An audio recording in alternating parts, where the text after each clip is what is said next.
Allah hatinna en moi kerde, tauta hegemai diaton Kriston zemeyan. Tetapi apa yang dahulu merupakan keuntungan bagiku, sekarang kuanggap merugikan karena Kristus. Saya ulang. Salam damai sejahtera saudara-saudara yang terkasih pencinta firman Tuhan. Berjumpa kembali dengan Bible Learning with Father Joseph. Saudara-saudara, bagaimana kabar Anda hari ini? Anda yang di Solo, di Semarang, di Jogja. Wah, itu kota-kota yang sering kali dilupakan oleh Romo Joseph katanya. Nggak pernah disebut. Ya udah, saya sapa Anda. Kados pundi kabaripun poro sedulur. Sae berkah dalem je, matur nuwun sanget. Buat Anda di kota-kota lain juga, apa kabar Anda semua? Berkat Tuhan boleh turun atas kehidupan kita.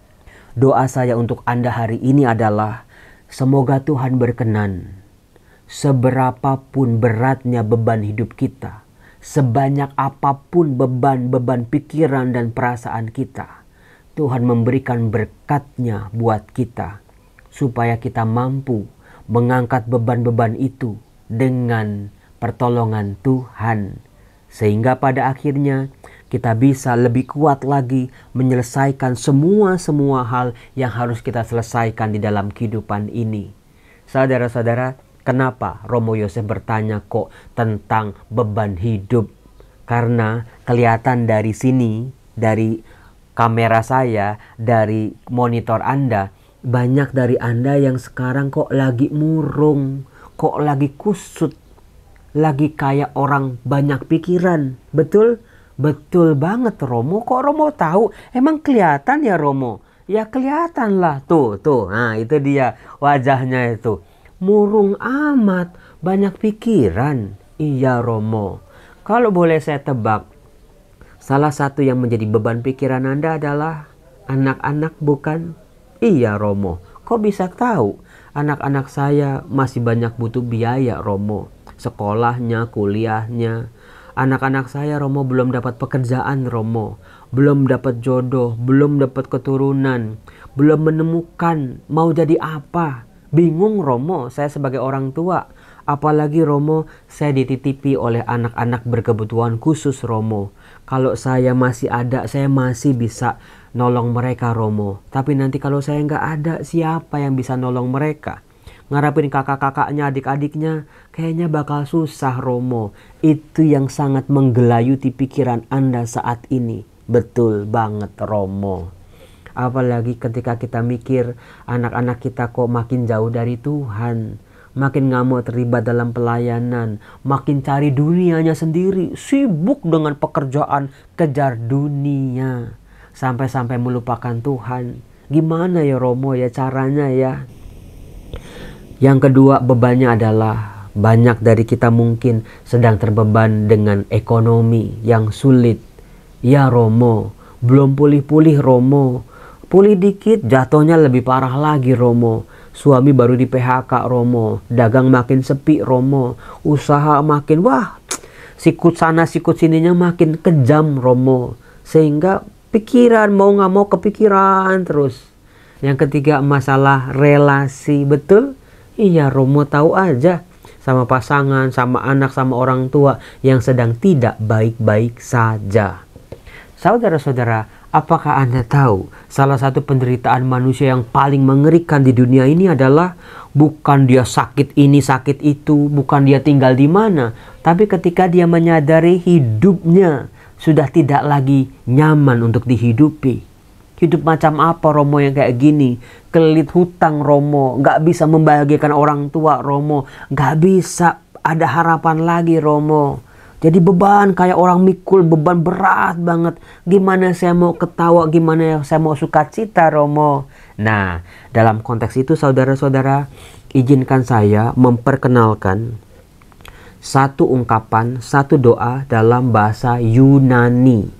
Kalau sebelumnya di 5 video sebelumnya saya selalu mengutip bahasa Ibrani, bukan?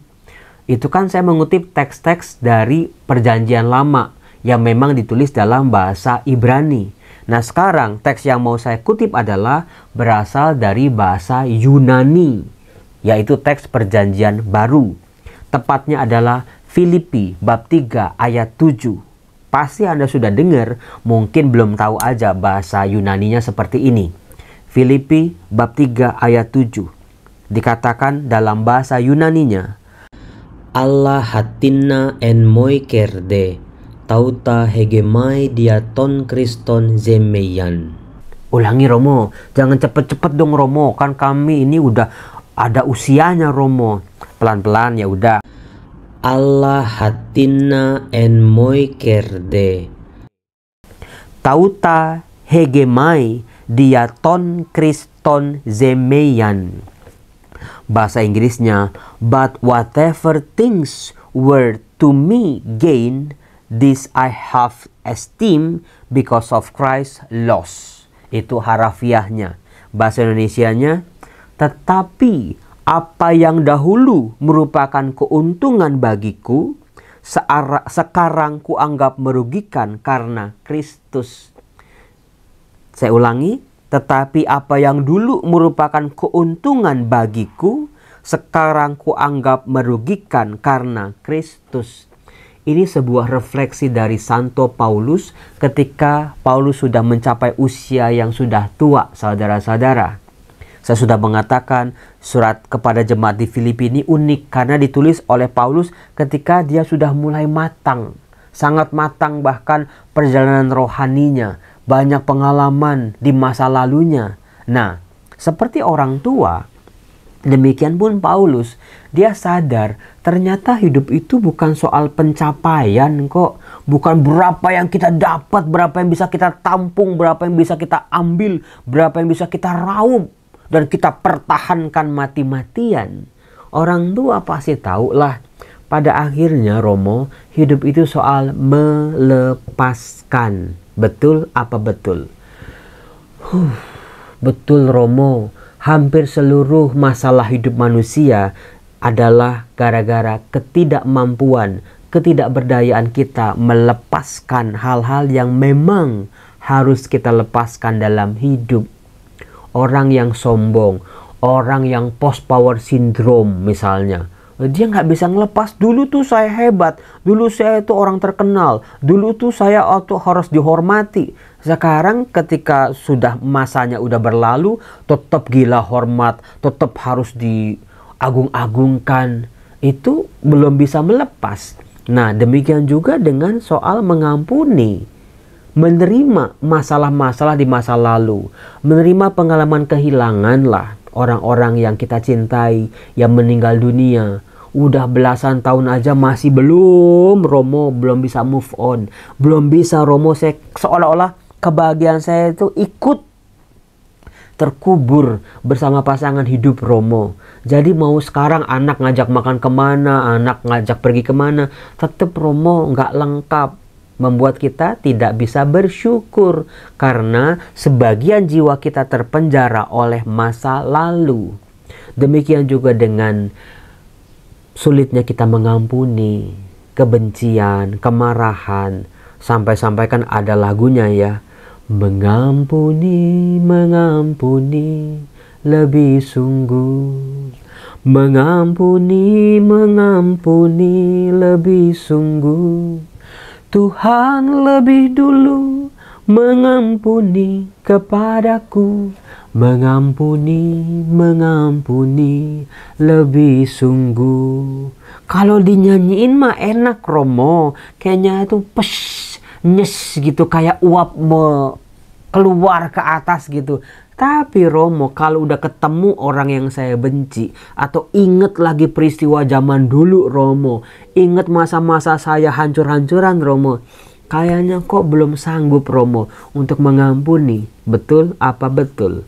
Diri kita, jiwa kita, kebahagiaan kita terpenjara setengahnya oleh pengalaman-pengalaman di masa lalu.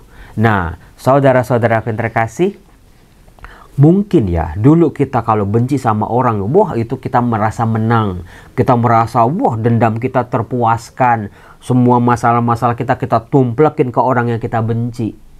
Tapi mudah-mudahan perjalanan menuju rumah Tuhan dalam sukacita ini berani melepasi saudara-saudara seperti Paulus tadi. Apa yang dulu ku anggap keuntungan, sekarang ku anggap kerugian karena Kristus. Dilepas sama Paulus, prestasinya, posisinya, kebanggaannya, semua yang dulu dia anggap sebuah prestasi, dilepas. Hidup itu soal melepas. Mungkin di masa muda kita mencoba mengambil apapun yang bisa kita ambil, tapi nggak bisa kalau kita kungkungin terus, kita pelokin terus. Makin lama kita diajak untuk melepas. Toh fisik juga udah nggak kuat lagi. Hidup juga berubah. Ada kalanya kita juga masuk ke fase-fase harus berani melepas sebelum nanti kita sungguh-sungguh melepaskannya dan berjumpa dengan Allah. Demikian juga saudara-saudara, rezeki-rezeki kita, berkat-berkat kita.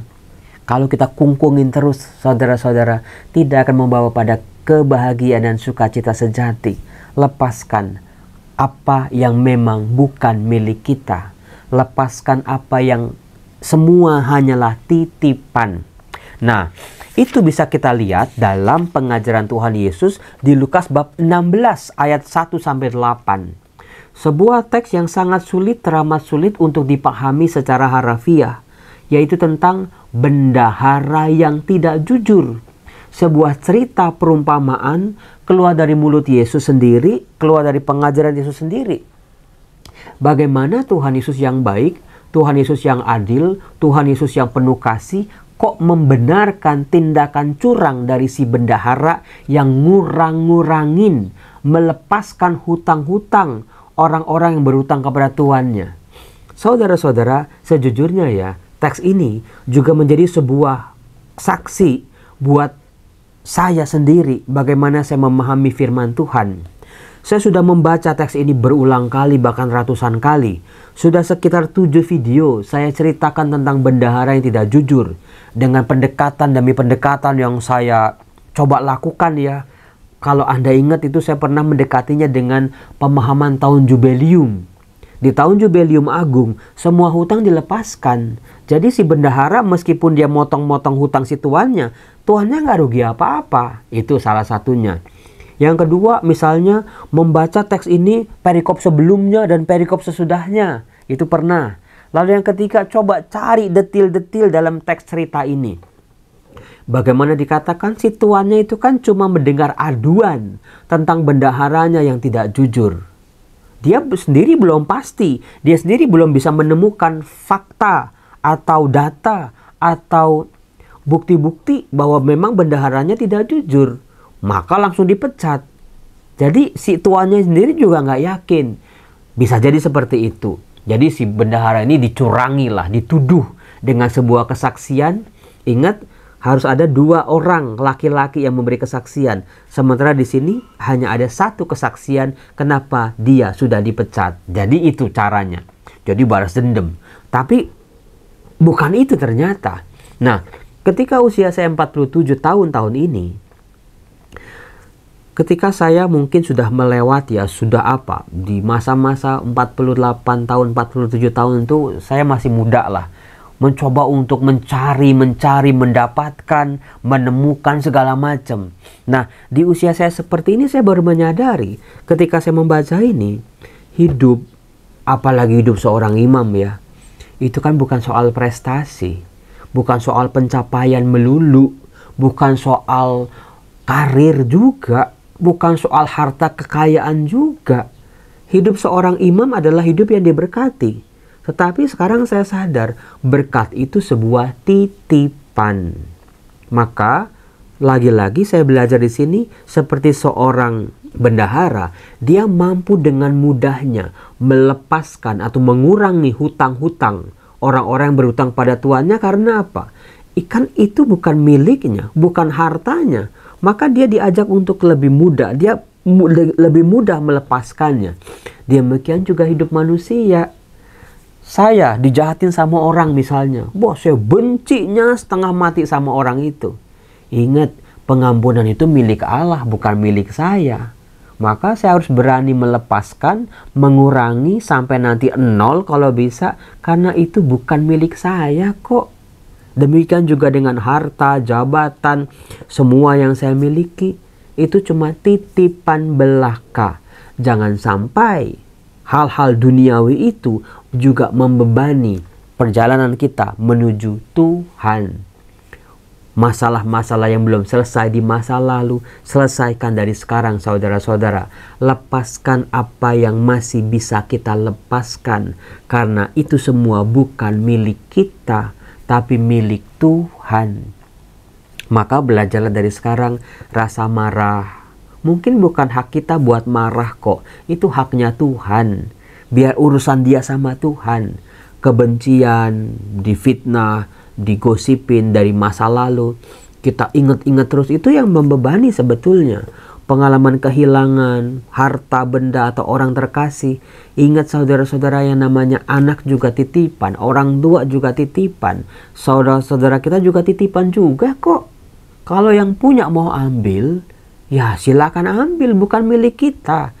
Kita diajak untuk belajar melepaskan apa yang bukan milik kita.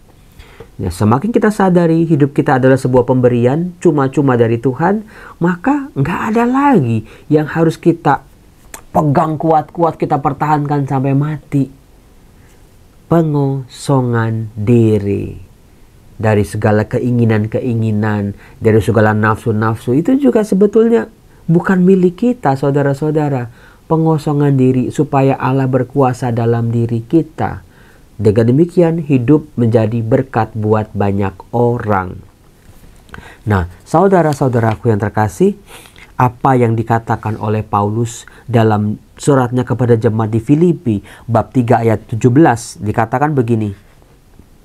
Saudara-saudara, ikutilah teladanku dan perhatikanlah mereka yang hidup seperti kami. Sebab seperti yang telah sering kukatakan kepadamu dan yang kunyatakan pula sekarang sambil menangis, banyak orang hidup sebagai musuh salib Kristus. Jangan-jangan kita juga, kalau Tuhan aja mau menderita buat menyelamatkan umat manusia dengan beban-beban salibnya, kita cenderung untuk menghindari salib. Kita menyangkal salib-salib kehidupan kita. Maka ada banyak hal yang begitu membebani kita. Lihatlah itu sebagai salib. Bersama Tuhan kita pikul sampai kita ubah salib penderitaan menjadi salib kemenangan. Kesudahan mereka ialah kebinasaan. Tuhan mereka ialah perut. Kemuliaan mereka adalah hal-hal aib. Sedangkan pikiran mereka semata-mata tertuju ke perkara-perkara duniawi. Saudara-saudara, kita yang tinggal di dunia, jangan sampai kita terrengut atau terbelenggu oleh dunia ini. Karena dunia bukan tujuan akhir perjalanan hidup kita. Kita masih dalam perjalanan ke rumah Tuhan. Bagaimana jalaninya? Dengan sukacita, kata si pemazmur tadi. Maka yuk, Tuhan memang hidupku berat, banyak tanggungannya, banyak pikirannya. Tapi aku percaya Tuhan, aku mulai melepaskan hal-hal yang membebani pikiranku, supaya aku berfokus menyelesaikan masalah-masalahku yang real bersamamu Tuhan. Aku percaya salibku ini akan aku bawa dengan bangga sampai ke puncak Golgota. Salam damai sejahtera saudara-saudara. Kemarin saya penuh sekali. Saya tanda tangan MOU, kesepakatan bersama dengan pihak LDD dan juga Rumah Teduh Suryo. Lalu membuat rekening bersama. Jadi rekeningnya tidak pakai nama saya, tidak pakai nama kuskupan, tapi di bawah rekening LDD lagi dibikin. Kemarin saya baru tanda tangan dokumen-dokumennya. Lalu semalamnya saya pergi diajak makan di restoran Angke Heritage di Pik 2. Bagus banget. Yuk kapan-kapan saya ajak Anda ke sana. Kita makan bareng ya. Bye-bye, Tuhan berkati.